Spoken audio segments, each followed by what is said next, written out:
Hi, and welcome back to the YouTube channel, An American Professor. Today's video, we're going to go over some startup ideation results. In this video, I provide some startup realizations and examples from real-world application of the ideation and questions posed in previous videos. The point of the questions raised previously is to find a really good startup opportunity from a sea of possibly good ideas. After having asked a group of ideation participants the question, what are some common everyday problems you would like to see solved? The following list was generated. Busy gym and long wait times for equipment, uncomfortable plane seats, more options for transit across campus, better bus app and scheduling interface, unwelcome noise from outside of apartments, such as noisy neighbors or mowers outside of your windows, for example, missing food from delivery orders, more effective snoozing of alarms, clocks, outdated and old thermostats, forgetting items, loud AC systems, too long of staying at one traffic light, which can produce backup traffic or traffic jams, being homesick, technology illiteracy, being lost in very big parking lots, flight cancellations, too many spam calls or robocalls, lack of privacy due to technology, not enough charging stations for EVs, supply chain issues, supply chain delays, and last but not least, cannot reach the top shelf. Of these interesting observations and comments generated from my ideation workshop, which of these would make for an effective startup idea? Going through some of them, some that stand out are being at a gym and suffering from long wait times for gym equipment. Wouldn't it be nice to know when you can use a certain piece of gym equipment and know you have it reserved? Imagine, for example, all of the treadmills, bench presses, or squat racks are in use, and you would like to know when one of them will become available. Spoiler alert, this is one I recommended during the startup idea brainstorming session. The noisy apartment or outside loud noises creeping into your dwelling is a serious issue. And perhaps more research does need to be done on better noise canceling materials or smarter technology, such as better noise canceling blinds or curtains, or even windows that are capable of canceling outside noise themselves.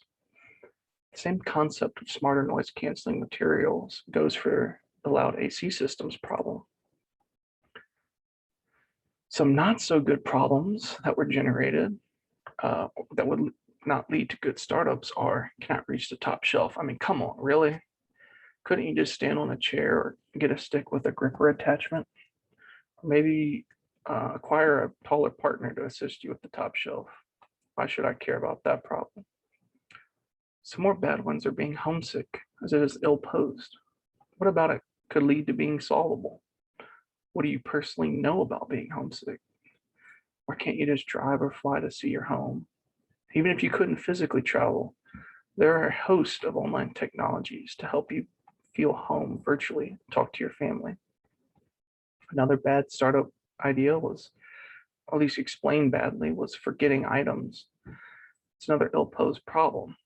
What are you talking about here? Patients with dementia, casual forgetfulness. This problem needs to be explained more and narrowed down in scope to be made into a better opportunity. There could be something there. At the minimum, we can see that a good startup idea must solve a common everyday problem that many people face, and nothing really exists currently to solve that problem.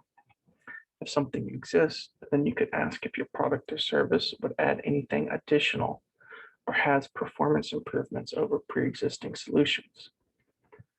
Additionally, the best solutions for problems usually make good use of data science or machine learning in the design of the solution after the problem has been identified and vetted.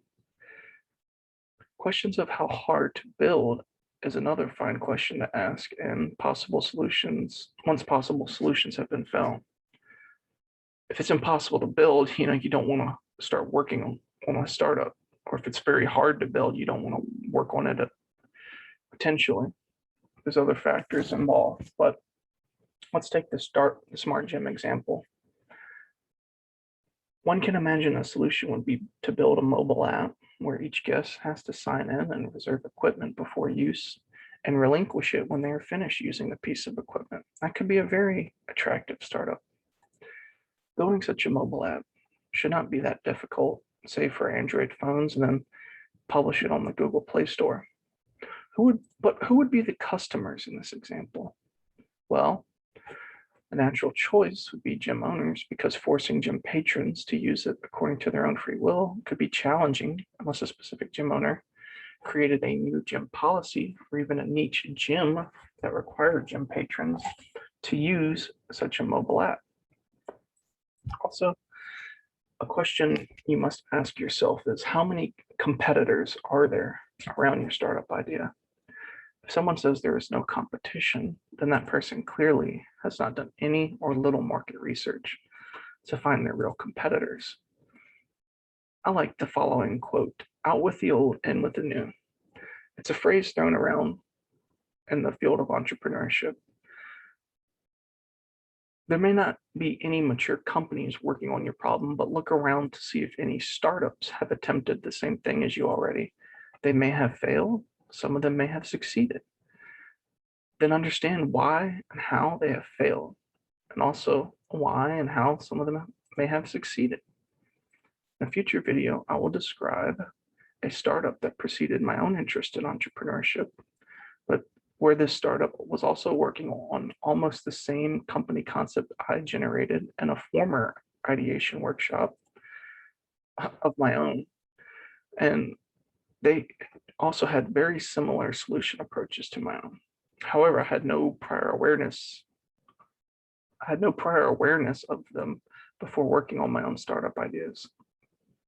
Doing some more advanced Googling could have saved me a few months of building a website and writing some of a business plan before realizing there was some notable competition, although at the startup level, not a mature company. Eventually, I decided to can that startup idea and pursue a separate startup idea instead.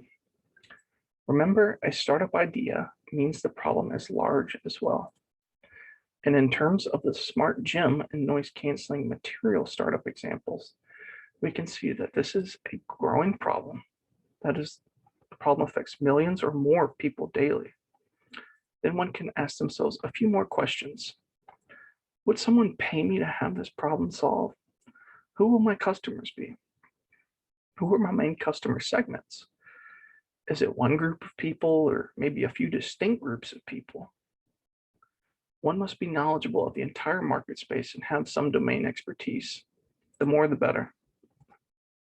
If some knowledge gaps exist on your team, then you must be able to hire the right talent for your startup. Furthermore, one must be able to articulate how their chosen startup problem affects them, or somebody at least, and is a nuisance and needs solving. Also, ask yourself how impactful your startup idea will be. Most of these last questions are part of describing your value proposition. I'll introduce the value prop in a future video in terms of theory and provide some interesting applications of it to possible startup ventures.